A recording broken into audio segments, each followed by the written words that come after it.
Halo Tribuners, selamat menyaksikan kembali Tribun Podcast. Di saat ini kita telah kehadiran seorang narasumber yang merupakan pengusaha, seniman, dan aktivis lingkungan juga, aktivis pemersatu bangsa ya, kurang lebih begitu, persatuan bangsa. Nah, mungkin boleh diperkenalkan lebih jelasnya lagi Ya, silakan Pak, mungkin kepada Tribuners yang menyaksikan.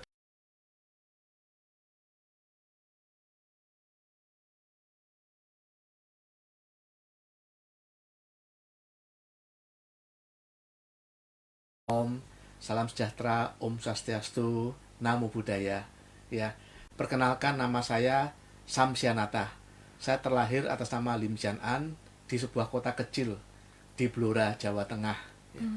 Kebetulan saya seorang pengusaha, juga saya seorang aktivis dan seorang seniman. Oke, dan salah satu karyanya yang di depan saat ini di depan ini Jadi, Tribuners Betul, bisa iya, lihat. iya. Nah, mungkin Pak Sam boleh cerita sedikit Ya, awal mulanya atau apa yang jadi motivasi sehingga Pak Sam ini jadi aktivis dan juga seniman begitu. Ya, baik. Jadi awal mula saya menjadi aktivis itu sekiranya di tahun 98 ya, pada masa reformasi. Waktu itu saya diajak oleh teman-teman untuk bersama-sama mengadakan gerakan untuk mengkritisi pemerintah. Itu awal saya jadi aktivis ya. Ya. Waktu itu saya mendukung sahabat-sahabat yang melakukan usaha reformasi. Lalu saya menciptakan sebuah maskot yang namanya maskot Hello Trend. Jadi Hello itu artinya persahabatan. Hello, persahabatan ya. Nah, waktu itu saya berikan kepada Pak Amin Rais kala itu untuk menyemangati bahwa reformasi yang kita lakukan itu harus dengan cara yang damai, dengan cara yang tertib, ya itu.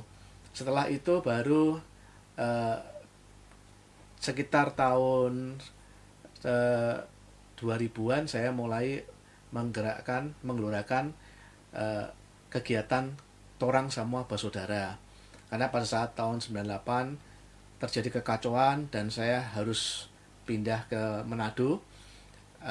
Saya tinggal di Manado, lalu di tahun 1999 itu di daerah Kalimantan Tengah itu terjadi gejolak sampai Ambon. Itu waktu itu ada kerusuhan ya, ada kerusuhan antara Madura dan Dayak, dan kerusuhan itu saya mendengar mau diprovokasi sampai ke Manado. Nah, kala itu saya berpikir kalau sampai Manado rusuh ini bahaya nih di mana tempat saya sudah mengungsi waktu terjadi kerusuhan. Lalu saya mendengar ada slogan yang bagus dari Pak Mangindaan, kala itu Pak Gubernur Sulawesi Utara, Torang Semua Bersaudara. Nah, saya berinisiatif untuk minta izin pada beliau untuk mengambil tema Torang Semua Bersaudara itu saya wujudkan dalam bentuk sebuah logo. Ya, Torang Semua Bersaudara, supaya masyarakat lebih mudah memahami ketika mereka melihat logo tersebut. Jadi secara visual langsung masuk, tertanam dalam hati Torang Semua Bersaudara. Nah, lalu saya ajukan ini pertama kali kepada Pak Wagub, waktu itu Pak Sualang, dan beliau langsung mengajak saya ke Pak Yoga Sondah, waktu itu Gubernur Sulawesi Utara. Beliau sangat mendukung gerakan ini. Lalu saya wujudkan dalam bentuk jalan santai Torang Semua Bersaudara, ditambahkan oleh Pak Yoga Sondah itu Kong Baku-Baku Sayang itu. Kong Baku-Baku ya. Sayang. Setelah kita jalan santai, lalu saya berinisiatif juga untuk memasang spanduk-spanduk Torang Semua Bersaudara. Lalu kita pasang billboard Torang Semua Bersaudara supaya tertanam di dalam hati masyarakat Sulawesi Utara, dan saya berharap kali itu Sulawesi Utara tetap damai dan tentram. Iya. Nah, Pak Sam, ini dari segi aktivis ya. Ya. Nah, sekarang mungkin kita bahas korek sedikit terkait dengan seniman. Nah, ternyata Pak Sam ini kita juga sempat ngobrol, sudah menghasilkan beberapa karya. Dan salah satu karyanya ini di depan ini Tribuners ini lukisan abstrak, tapi ini mempunyai nilai ini cukup luar biasa karena rencananya ya Pak Sam ya, kalau Ya. Tuhan berkenan dalam tahun ini akan dilelang ya. Betul, Akan dilelang ya, dengan ya. harga 100 miliar ke Ke atas. atas. Betul. 100 miliar ke atas. Ya. Nah, mungkin Pak Sam boleh dijelaskan sedikit Pak terkait dengan lukisan ini, kenapa sampai mahal di pasar lelang, seperti kalau di atas 100 miliar tentunya mahal ya. Iya. Mungkin dijelaskan sedikit Pak terkait dengan maknanya Makna dari ini lukisan sampai ini. bisa mahal seperti Senilai itu ya. Ya, Ya, fantastis. silakan Pak. Ya. Jadi lukisan ini kenapa saya patok dengan mahar ya, mahar yang mahar. cukup tinggi ya. Iya. Karena yang pertama, bahwa saya yakin bahwa ini adalah sebuah karya besar. Lukisan ini memuat 3 pesan besar. Yang pertama kali adalah pesan untuk melestarikan lingkungan, supaya masyarakat Indonesia dan dunia itu sadar bahwa kelak lingkungan kita ya, kalau tidak kita pelihara, tidak kita rawat, itu akan rusak dan itu akan membuat anak cucu kita menderita. Maka saya gelorakan terus untuk memelihara atau melestarikan lingkungan. Yang pertama. Yang kedua, lukisan ini juga mengandung unsur mempersatukan bangsa, unity. Karena lukisan ini saya buat dari pengalaman saya yang sekian puluh tahun menggelorakan semangat kita semua bersaudara. Lalu pada satu momen saya bersama dengan si Sultan Hamengkubuwono X, Pak Sultan. Raja Jogja atau Pak Gubernur DIY, bersama dengan tokoh-tokoh agama kita membuat event namanya Go Green Taru Parwo. Nah, event itu bukan sekedar menanam pohon, namun juga menanamkan ke dalam hati umat beragama untuk saling menyayangi, untuk sadar akan sebuah persatuan dan kesatuan. Nah, makanya di dalam lukisan ini ada makna yang saya buat. Jadi terkandung makna seperti ini rantai, ini unity, ini rantai ya, Pak, ya. Lalu Rantai. warna-warni itu menggambarkan tentang keberagaman, warna-warni. Lalu kalau bulatan-bulatan ini menggambarkan persatuan utuh. Jadi kalau kita bersatu lingkaran utuh, tapi juga memvisualisasikan tentang kehidupan manusia yang dari awal, dari nol, lalu kemudian berkarya sampai kembali ke nol. Jadi ini sebenarnya masih nisbi. Apa yang kita lakukan di dunia ini kelak akan menjadi nisbi juga, dari nol kembali ke nol. Ya. Di dalam, karena ini imajinasi atau dari pengalaman-pengalaman yang saya lakukan yang melibatkan tokoh-tokoh besar, institusi besar, maka saya meyakini bahwa ini adalah sebuah karya besar. Iya. Dan ini membawa Punya nama nilai besar. yang besar. Yang ketiga, saya ingin menggelorakan semangat para seniman-seniman, khususnya pelukis di seluruh Indonesia. Iya. Mari kita berkarya dengan mindset yang besar, dengan karya yang besar, supaya kita juga mendapatkan hal yang besar pula. Karena kita ini adalah bangsa yang besar. Ya. Itu. Jadi saya ingin mendobrak bahwasanya dominasi karya seni itu tidak hanya dilakukan oleh orang-orang Eropa saja, tapi kali ini kita ingin orang-orang Asia juga berkiprah Di di bidang seni seni. lukis Seni lukis. dengan karya-karya yang besar pula. Gitu. Iya. Jadi Pak Sam sendiri bagaimana bisa menyatukan, maksudnya ini sisi Pak Sam sebagai seorang aktivis kemudian ke seni ya. lukis ini, atau bukan cuma Kita- seni lukis juga ya Pak Sam? Iya, Ya. iya. Kebetulan saya diberi Tuhan karunia untuk melukis, lalu kemudian menciptakan lagu. Iya. Itu bisa dilihat di YouTube ya, Sam Sianata. Lalu Oke. juga saya membuat quotes, membuat puisi. Itu saya secara mengalir aja. Mengalir saja ya? Mengalir saja. Mengalir. Ya, tiba-tiba kalau saya lagi santai, misalkan tiba-tiba dapat ilham. Oh, bentuknya apa? Lagu. Saya catat langsung. Kalau nggak saya catat, saya rekam. Itu kadang-kadang saya tiba-tiba saya kok ingin melukis, temanya apa? Tema Go Green, lalu tema kehidupan sehari-hari, tentang perlunya kita selalu tersenyum, perlunya kita selalu menyapa orang. Nah, itu Iya. saya wujudkan dalam bentuk lukisan. Iya. Oke. Nah, Pak Sam, ini apakah lukisan yang pertama atau mungkin sudah ada beberapa lukisan yang dibuat selama ini, selama berkarya sebagai seorang seniman? Ya, sampai saat ini saya membuat 7 lukisan, namun ini lukisan yang ketiga. Ini lukisan yang ketiga. Yang ketiga, ya. Oh, oke. Oke. apa semua lukisannya itu dilelang atau memang sekedar hobi saja atau gimana Pak? Oh, enggak. Jadi gini, tidak semua lukisan saya lelang karena begini, karya seni itu sebenarnya adalah bagian dari soul saya, jiwa Ya, saya. jiwa. Jadi sebenarnya kalau saya ingin melelang itu eh, kalau itu sampai terlelang atau dimahar orang ya, bahasa Ya, itunya ya, kerennya dimahar. dimaharkan orang, itu saya pasti akan merasa kehilangan karena Betul. semua karya saya itu adalah soul atau bagian dari jiwa saya. Ya. Tapi kenapa saya putuskan untuk dilelang? Karena saya ingin membawa nama besar, nama karya besar, membawa misi besar, misi besar kepada Indonesia dan kepada dunia. Itu. Kalau kita tidak lelang lalu kita expose, maka misi besarnya itu tidak tersampaikan kepada masyarakat dunia. Luas dunia ya. Iya, betul.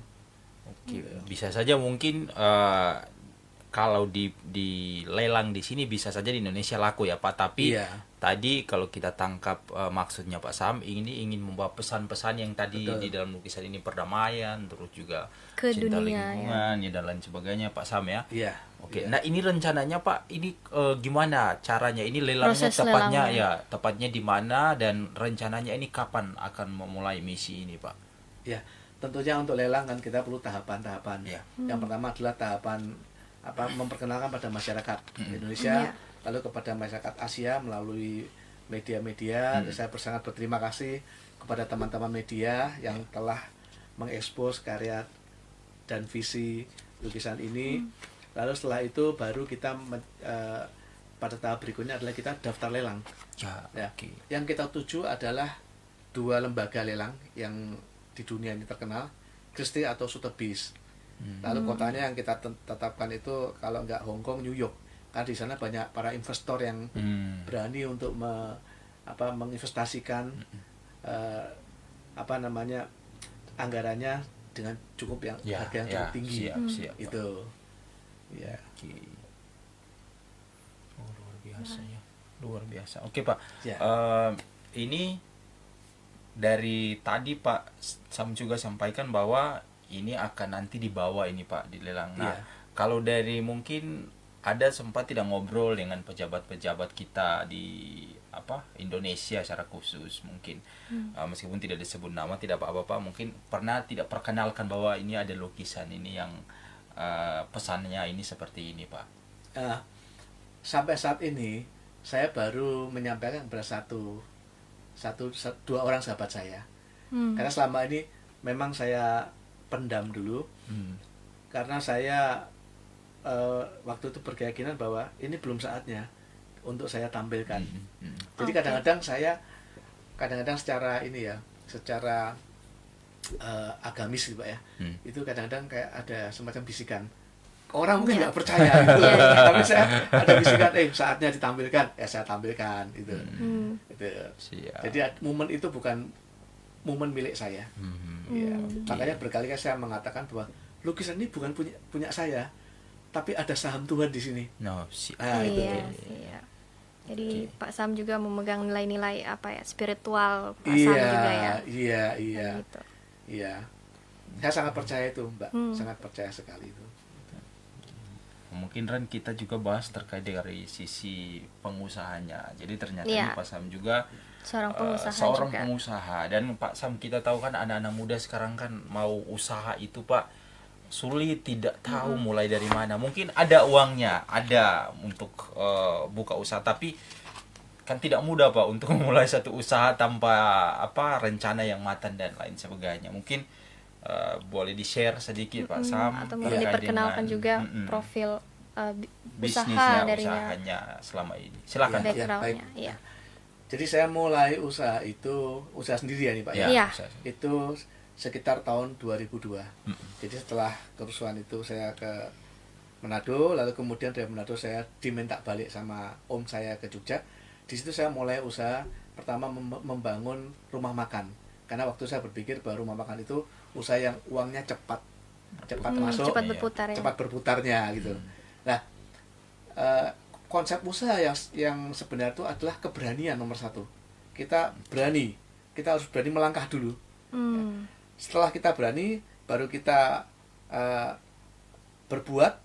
Nah, saat berbuat itu kalau kita punya niat baik, kita punya tujuan baik, itu sepertinya alam tuh merespons. Jadi teman-teman, saudara-saudara tuh merespon. Kamu kurang apa? Mereka bantu. Itu setelah mereka bantu, kita nggak kita loh kok tiba-tiba terwujud. Jadi kita tiba-tiba nggak ngerti anggaran dari mana, ada saja yang membantu. Ada saja ya, Pak. Ada saja. Nah setelah kita itu baru kita memikirkan strategi ke depan. Ini mesti di bagaimana nih usaha kita ini mau dikembangkan dengan cara bagaimana. Nah kita berjuang keras. Kita masuk koran, kita promosi, kita ngundang teman, ayo masakan kita enak loh, ayo kamu coba. Ya, Di review ya. Jadi memang berani dulu, mulai dulu. Melangkah dulu. Iya. Kalau kita hanya berangan-angan saja, kapan jalannya? Mau Gitu. direncanakan sematang apapun, tapi kalau tidak mulai Tidak juga berani melangkah tidak akan ya. mulai-mulai ya. Betul. Karena usaha itu sangat terkait dengan, bagi saya, terkait dengan hoki atau Iya. keberuntungan. Keberuntungan. Dan keberuntungan itu bisa kita raih jika kita bekerja keras, lalu kemudian kita integritas ya, kita punya integritas. Kita tidak boleh membohongi orang, tidak boleh berbuat hal yang negatif, itu nanti alam akan merespon. Itu. Betul. Tapi kalau kita nggak berani ya nggak akan melangkah-melangkah. Iya, Gitu. Apapun ya, usaha apapun itu. betul. Ya. Seperti melukis saya juga berani dulu. Dapat inspirasi, saya beli kanvas, beli apa namanya ini cat minyak dan sebagainya. Saya langsung melukis. Itu kira-kira mulai kapan pas Pak Sam betul-betul tekuni seni melukis, dapat ilham atau karunia begitu untuk berkarya? Iya. Itu sekitaran tahun 84-85. Kalau saya SMA itu saya udah melukis gitu. Waktu itu saya kerja ikut kakak sepupu saya. Nah, saya mencoba untuk melukis sebuah bunga begitu. Kebetulan ada pengusaha di Jogja senang. Nah, ketika dia senang, dia bilang, boleh nggak tak beli gitu, dia bilang gitu. Nah, kalau kata beli kan saya Sudah dihargai ya waktu itu ya. udah dihargai. Cuman kalau dibeli ini, kembali saya katakan tadi bahwa karya saya ini adalah soul saya, jiwa saya gitu. Tapi ya sudah, karena kala itu dia pendekatannya cukup bagus, ya akhirnya saya serahkan kepada beliaunya. Oke. Jadi memang dari dasarnya memang sudah punya keinginan melukis ya. Iya, iya. Ingin melukis ada. Melukis, lalu kemudian Tuhan ini baik kepada saya. Saya hanya seorang lulusan SMA saja, karena papa waktu itu orang miskin ya. Kita mau kuliah nggak mampu untuk membiayai kita. Lalu Tuhan memberikan karunia saya, ya saya belajar dari gereja waktu itu Pak. Ada gitar, ada keyboard, ada harmonika. Nah di situ saya bisa menciptakan lagu. Sebetulnya dari sejak SMA itu ada banyak lagu yang saya ciptakan, tapi waktu dulu kan kita rekam dalam rekaman pita itu, banyak yang hilang. Zaman-zaman dulu ya. Kalau sekarang kita jumlah mungkin sudah ratusan juga. Nah, sekarang aktivitasnya Pak Sam di Manado ini apa Pak? Sebelum mungkin akan ke membawa lukisan ini untuk dilelang, sekarang aktivitasnya apa di Manado Pak? Terus juga gimana tanggapannya terkait dengan Manado ini Pak? Iya, baik, saya cerita ya. Kenapa saya kembali ke Manado? Yang pertama, saya cinta Manado. Waktu dari tahun 98 sampai 2002 itu saya di Manado. Saya melihat Manado itu punya kekayaan alam yang luar biasa. Panoramanya indah. Lalu jarak antara misalkan dari pantai ke danau itu cukup dekat. Hanya 1 jam kita sudah bisa mencapai itu. Lalu Manado ini punya prospek yang bagus Pak. Dia kan dekat dengan negara-negara Cina, lalu kemudian Jepang itu. Terus yang ketiga, saya memang bercita-cita ingin jadi petani dan peternak di masa tua saya. Itu cita-cita dari kecil. Ya, saya kebetulan juga sering membaca di dalam Injil. Itu ada sebuah di dalam kitab Wahyu bahwa perjalanan dunia ke depannya itu cukup harus kita waspadai, harus kita antisipatif, khususnya dalam bidang pangan ya Pak. Jadi kalau Pak Ferdi melihat tulisan saya di Google ada itu, krisis ekonomi jauh lebih dahsyat, itu saya tulis di tahun 2012. Bahkan pada saat COVID pertama saya menulis nanti negara-negara akan stop ekspor pangan, daerah-daerah akan stop kirim bahan makanan ke daerah lain. Artinya di situ saya tulis di dalam grup WAG, teman-teman saya bilang saatnya kita memiliki lumbung pangan keluarga, dan itu kunci yang penting. lumbung pangan keluarga itu adalah kita memiliki tanah yang dimana bahan pangan itu ada di tanah kita sendiri. Nah, karena itulah saya di tahun 2019 saya mencari tanah yang subur di Manado. Karena cita-cita saya untuk menjadi petani dan peternak itu. Iya. Nah, sejak itu saya lebih sering ke Manado, dan waktu itu pemerintah juga sedang mencanangkan ada 5 destinasi super prioritas. Salah satunya adalah Likupang yang berjarak sekitar 30 km dari kota Manado. Iya. Nah, akhirnya saya memutuskan, saya jual tanah rumah saya di Bali, saya berinvestasi di Likupang, Manado. Lalu saya memberi juga tanah di daerah TT Laikit untuk masa tua saya. Jadi ada investasi ternyata di Ada sini investasi Manado. juga, selain punya cita-cita Selain punya ternyata cita-cita. untuk jadi Betul. petani, udah beternak begitu. Nah, Pak Sam, bagaimana Pak Sam kemudian selain pengusaha, punya sebagai seniman juga punya rasa apa ya, tanggung jawab atau punya beban untuk mengkampanyekan tentang sebagai aktivis lingkungan dan persatuan Iya. bangsa itu? Iya, jadi memang saya dari SMA itu saya sudah bergerak ingin selalu mendamaikan orang. Jadi kalau ada teman lagi berantem, ngapain sih kamu berantem, itu hal kecil. Jangan yang kecil itu dibesarkan, tapi yang besar dikecilkan. Iya. Gitu. Saya ajak teman-teman untuk berdamai. Nah, ketika saya sudah dewasa, tanda kutip ya dewasa, saya memang senang membuat satu program-program atau membuat satu tema-tema yang terkait dengan kerukunan, perdamaian gitu. Lalu kadang-kadang saya juga berpikir begini, kalau di dalam orang Tionghoa itu nama saya rupanya Lim Jian An, itu artinya justru dewa damai. Aneh itu. Jadi saya yakin bahwa kita berada di dunia itu bukan satu kebetulan, tapi ada misi, ada gitu. misi yang harus kita jalankan di dunia ini sebelum kita kelak kembali kepada Sang Pencipta kita. Gitu. Kalau nilai-nilai yang Pak Sam bilang sudah mulai dari muda, Iya. ingin mendamaikan. Nah, itu munculnya dari mana? Mungkin apakah menurut Pak Sam dari didikan keluarga atau pengalaman Pak Sam sendiri yang mengalami Lingkungan mungkin. lingkungan, Seperti dari apa? mana? Iya, kalau tentunya yang namanya pendidikan keluarga itu memang benar ya, terpengaruh juga. Lalu saya juga sering baca Injil. Di dalam Injil itu sebenarnya kan intinya bahwasanya kita tuh harus selalu berdamai, kita harus selalu perhatian kepada sesama manusia. Lalu ada bisikan juga, kalau misalkan di sekeliling kita akan terjadi kerusuhan, kalau saya kenal pasti saya akan datangi. Buat apa kamu begitu? Gak ada gunanya. Menang jadi arang, kalah jadi abu, sama-sama hancur, nggak ada gunanya gitu. Tapi kalau semuanya damai kan kita bisa happy ya kan, kita bisa berkarya. Untuk apa? Untuk kehidupan keluarga kita sendiri, untuk kehidupan lingkungan kita, dan untuk bangsa negara kita. Ya, karena berkat itu datang jika ada damai. Kalau nggak ada damai, jangan mimpi dapat berkat. Itu yang kita suka itu. Kalau ada damai ya, Iya, Pak. iya. Ini Iya. kita juga bahas dari sisi seorang aktivis, Pak. Ya, karena tadi kita juga sempat lihat ini di biografinya, ini sempat pegang-pegang Baca-baca ya. toga juga ya, pegang-pegang pernah berdemo ya, misalnya seperti itu. Pak. Kalau kita bahas terkait dengan saat ini kan kita selesai dari Pilpres, Pak. Iya. Selesai dari Pilpres, Pak juga sebagai seorang aktivis.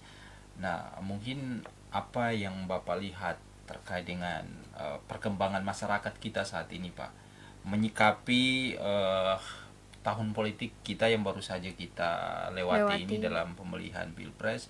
Mungkin dari pandangan Bapak sendiri itu seperti apa? Apakah harus ada perpecahan atau tidak perlulah perpecahan itu yang tadi sehubungan dengan apa yang Bapak kampanyekan untuk kita sama bersaudara itu, Pak? Silakan, Pak. Ya. Jadi maaf kata, saya mungkin perlu mengkritisi pemerintah ya, itu dulu. Jadi saat ini saya melihat pemerintah ini kurang concern terhadap persatuan kesatuan bangsa. Pemerintah ini seolah-olah, maaf kata, membiarkan masyarakat untuk berceloteh sendiri, selalu membiarkan oknum-oknum tertentu untuk mengeluarkan hal-hal yang panas. Harusnya ini nggak boleh, harusnya ini dilarang. Karena apa? Kita punya konstitusi yang melarang hal tersebut. Memang kita diberikan hak kebebasan untuk bersuara. Nah, namun harus yang bertanggung jawab. Itu. Nah, kalau kita sudah paham itu, tentunya kita tidak akan mengeluarkan hal-hal yang membuat masyarakat tuh tercerai-berai karena dari perkataan kita. Terus kemudian kalau kita lihat dari situasi politik setelah pemilu ini, memang saya mendengarai adanya upaya-upaya untuk mensuriahkan Indonesia. Itu saya pernah tulis tuh saya pernah waktu diwawancara oleh Metro Bali, ada upaya-upaya. Namun masyarakat kita saya rasa sudah cukup dewasa, rupanya nggak begitu pengaruh. Walaupun ada riak-riak kecil, ya puji Tuhan, alhamdulillah sampai saat ini juga tetap damai. Karena karakter bangsa kita ini sebenarnya karakter yang cinta damai. Jadi bangsa kita punya modal dasar yang sangat besar, yaitu cinta damai. Itu kita harus bangga. Namun tidak boleh tokoh-tokoh yang memprovokasi dibiarkan, nggak boleh. Gitu aja. Gitu. Nah, untuk situasi saat ini kalau melihat Pilpres ya Pak, untuk di Sulawesi Utara sendiri, kalau Bapak ikuti itu seperti apa masyarakatnya itu menyikapi, apakah sudah cukup dewasa dalam menyikapi politik? Kalau untuk di Sulawesi Utara. Di Sulawesi Utara sendiri, Pak. Iya, saya sih melihatnya kalau Sulawesi Utara sih sudah juga cukup dewasa, Pak. Sudah cukup dewasa sehingga saya yakin Sulawesi Utara akan tetap aman. Yang kedua dari sisi religius, kok saya percaya bahwa Sulawesi Utara itu menjadi sebuah daerah atau kota yang diberkati. Itu saya yakin itu. Namun demikian tetap kepada para tokoh agama, tokoh politik, tokoh masyarakat agar tetap selalu menyampaikan atau menggelorakan semangat perdamaian, semangat torang semua bersaudara. Harus selalu kita tanamkan secara berulang-ulang. Iya. Karena kalau nggak kita tanamkan, nanti generasi yang berikutnya lupa. Iya. Dan ketika nanti kemasukan provokasi yang panas negatif, ya bisa juga berubah. Itu. Maka kita harus selalu terus tanamkan. Torang semua basudara, torang semua basudara, kong baku sayang. Nah, menurut Pak Sam, apa kemudian yang jadi tips atau saran dari Pak Sam untuk generasi muda kah atau siapapun itu yang mungkin juga punya concern yang sama, ingin Indonesia yang damai atau Sulawesi Utara yang damai begitu, tapi mau menggunakan platform masing-masing lah begitu. Kalau Pak Sam kan dari lukisan, dari usaha, gimana Pak? Ya, kepada saudara-saudara, teman-teman sekalian yang tinggal di Sulawesi Utara khususnya, dan kepada bangsa seluruh rakyat Indonesia, bangsa Indonesia yang saya cintai, marilah kita bersama-sama untuk berjuang menggelorakan semangat persaudaraan, berjuang untuk melestarikan lingkungan dengan kemampuan kita masing-masing. Barangkali ada yang bisa berjuang melalui medsos, mari kita kampanyekan torang semua saudara melalui medsos. Barangkali ada yang berjuang melalui mimbar, mari kita sampaikan di mimbar bahwa kita ini satu bangsa, kita ini satu rumah yang harus kita jaga, yang harus kita amankan bersama. Mari kita bersama-sama, karena kalau hanya sedikit orang atau 1-2 orang saja yang menyuarakan ini, tentunya tidak terlalu efektif. Gitu. Jadi sulit ya. Iya. Harapan saya seperti itu. Mari kita bersama-sama saling merangkul, saling menjaga, saling bersatu padu untuk persatuan dan persatuan bangsa, supaya daerah ini tetap diberkati, supaya bangsa kita tetap diberkati. Gitu. Berarti jadi tantangan juga kalau bergerak sendiri ya Pak? Iya, betul. Oke, Pak Sam. Baik. Kita dibatasi juga dengan waktu. Mungkin di lain kesempatan bisa kita ngobrol lebih membahas banyak lagi. Mungkin ada karya-karya selanjutnya ke depan atau seperti. Yang pasti ini kita support juga Pak, rencananya ini ya akan nanti kita doakan semoga lancar ya pengurusannya dan bisa membawa pesan-pesan ini ke seluruh dunia lewat Indonesia, lewat karyanya Pak Sam. Baik. Oke Bang. Oke, Terus baik. statement. Terima kasih Pak Sam. Sam. Terima Mungkin. kasih Pak Wadi, terima kasih Bu Moren, terima kasih Tribuners dimanapun berada. Terima kasih. Baik. Oke, Tribuners, terima kasih sudah menyaksikan Tribun Podcast kali ini. Sampai jumpa di Tribun Podcast lainnya.